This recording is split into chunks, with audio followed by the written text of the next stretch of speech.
Il y a une franchise qui est blessée actuellement, messieurs, c'est les Nets de Brooklyn. On va en faire un focus dans le focus de la semaine. C'est parti.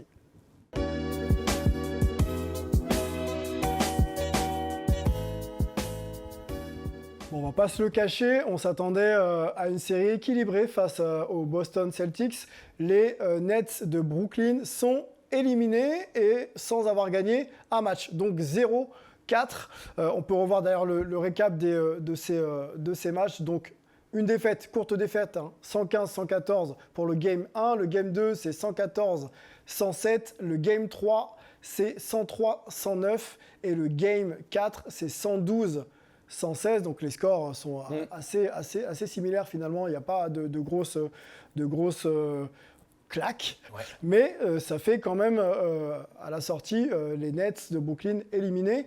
Je me tourne vers Jérémy. Est-ce que tu as suivi cette série? Et surtout, est-ce que là, quand tu te lèves le matin, que tu te dis, mince, Kevin Durant est sweepé par les Celtics, est-ce que ça te surprend?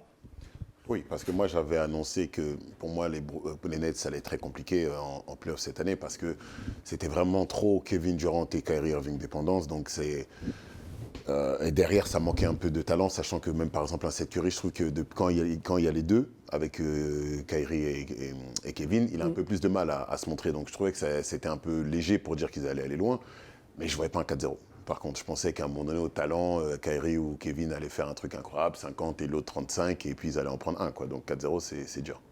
Ouais. Une autre question, vous le voyez sur le bandeau, normal ou scandale, l'élimination des Nets?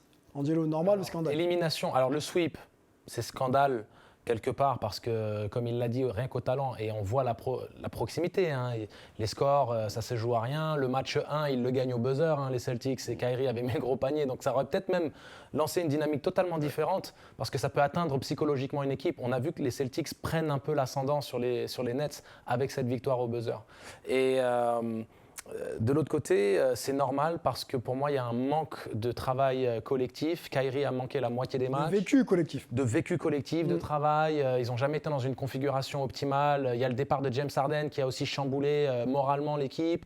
Il y a des nouveaux joueurs qui arrivent talentueux, mais ils n'arrivent pas à donner leur plénitude parce qu'on peut dire ce qu'on veut, mais ça reste un sport collectif qui requiert de l'entraînement, qui requiert des habitudes et des répétitions ensemble, et ils ne l'ont pas eu, ils n'ont pas pu le faire. Je disais en préambule de cette émission, Antoine a été un observateur privilégié de cette série.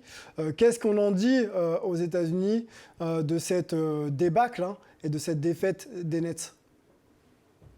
En privilégié, du coup, je sais pas, vu l'ambiance qu'on a eue, surtout au Barclays Center, la fatigue que je porte, c'est aussi parce que franchement, cette ambiance n'était pas bonne du tout et tout ce qui se dit autour des Nets, c'est vraiment très très négatif, c'est assez chargé. On demande même si un petit peu cette franchise n'est pas en train de se tirer des balles dans le pied, tout simplement. Je sais qu'il faut parler un petit peu en bullet points, mais le problème, c'est que j'en ai à peu près 48, donc je vais en prendre quelques-uns. Bon, les plus high, ce qui a ressorti, bon, certes, le match 1, ça peut complètement lancer une série différente. Certes, c'est le troisième plus faible écart pour un sweep. Donc, est-ce que ça sauve un petit peu l'honneur du sweep? Pas historiquement. Les deux autres, ils sont à 16 points d'écart en cumulé. Là, il y en a eu 18. C'était 75 le titre des Warriors en finale. Et en 2017, il n'y a pas si longtemps, les Pacers qui se font sweeper par les Cavaliers qui iront jusqu'au final, aussi au premier tour.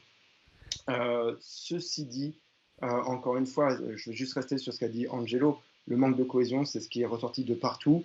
Mais ce qui fait vraiment, vraiment, qui choque tout le monde, c'est que aucun des acteurs importants qui peuvent changer ce cours-là n'en font vraiment de l'analyse juste, ferme et même une forme d'un petit peu d'excuse ou d'assumer la responsabilité de dire qu'on va la changer. On a un Kyrie Irving qui dit qu'en gros, c'est des barrières extérieures, c'est les médias qui viennent polluer le vestiaire, on a des joueurs qui sont pas assez imperméables à ça et qui après se laissent prendre dans ce genre de truc. C'est franchement impensable. Et puis derrière, il assène que lui et Kevin Durant, aux côtés de Sean Marks et Joe Tsai, le propriétaire des Brooklyn Nets, et Sean Marks, donc le manager général, vont continuer de mener la barque de cette franchise et que ça ira mieux l'an prochain. Franchement, faut arrêter. Alors, je te sens un peu marqué, Antoine. Garde le sourire, hein, la vie continue. C'est vrai que c'est une vraie déception du côté de Brooklyn. Peut-être qu'elle s'explique, cette déception. Justement, on voit les stats de Kevin Durant, hein, qui a été méconnaissable sur ces 4 matchs. Moi, je vais aller vers Melvin. 2 questions. La première sur le jeu. Kevin Durant a été ralenti, hein, clairement stoppé par Boston. Est-ce que tu peux nous en parler? Et moi, ce qui m'intéresse maintenant, c'est de savoir quelle va être la suite, quelle doit être la suite. Est-ce qu'il faut continuer comme ça? Ou est-ce qu'il faut repartir peut-être sur un projet un peu moins ambitieux sur le papier, mais peut-être un peu plus en cohésion? Alors, merci de cette question parce que c'est vrai que c'est facile de parler des Nets, de parler de leurs stars sur le papier. C'est vrai que c'est quelque chose qui aurait dû faire beaucoup mieux. Mais il y a quand même un adversaire en face. Il y a les Boston Celtics qui ont, il faut le rappeler, la meilleure défense de la NBA et de loin depuis 2022, depuis début janvier. Et ils ont surtout l'effectif quasiment parfait pour le ralentir. Ils ont 5 ou 6 joueurs qu'ils ont déployés sur Kevin Durant. C'est des joueurs qui sont grands, des joueurs qui ont une envergure de bras assez impressionnante. Ils sont physiques et ils sont extrêmement agressifs. Et ce que Ime Udoka, le coach de Boston, qui était assistant chez les Nets la saison dernière en charge de la défense, a réussi à faire, c'est qu'il a vraiment réussi à construire une défense collective. C'est-à-dire que personne ne peut limiter, ralentir Kevin Durant en 1 contre 1. C'est quasiment impossible. Mais par contre, tu peux le faire quand tu as une défense collective. C'est ce qu'on a vu avec les Celtics. C'est-à-dire que quand Durant passe son adversaire direct, les aides défensives, donc les joueurs qui défendent sur les autres joueurs, viennent pour aider leur coéquipier qui s'est fait battre en 1 contre 1. Et parce qu'ils ont cette envergure extrêmement grande, ils sont capables de ressortir quand la passe est faite, si la passe est faite, parce que Kevin Durant a été un peu entêté à vouloir, surtout sur les 2 premiers matchs, à vouloir un peu essayer de faire un one-man show. Et malheureusement, ça n'a pas marché. Donc, moi, je continue à faire confiance à Kevin Durant. On peut poser aussi la question pour conclure à Jérémy. Rapidement, Kevin Durant, est-ce que c'est un bon capitaine de bateau? Je pense qu'il faut se lever et dire à Kevin Durant, va-t'en. Je pense qu'il ne faut pas oublier que malgré tout, à l'heure actuelle, ça reste un des meilleurs joueurs de la NBA. Donc dire que quelqu'un va se lever et lui dire de partir. Donc on continue. Moi, je pense que oui, ils sont obligés. Bon, il a prouvé à Kevin Durant, double MVP de finale NBA. Ouais, moi, je pense C'est pas Durant le problème. Bon. C'est pas le coach le problème. Ok. On fera le bilan, des Nets. Il y a pas mal de choses à dire. Ouais. Leur saison a été assez compliquée. Ils sont donc éliminés 0-4.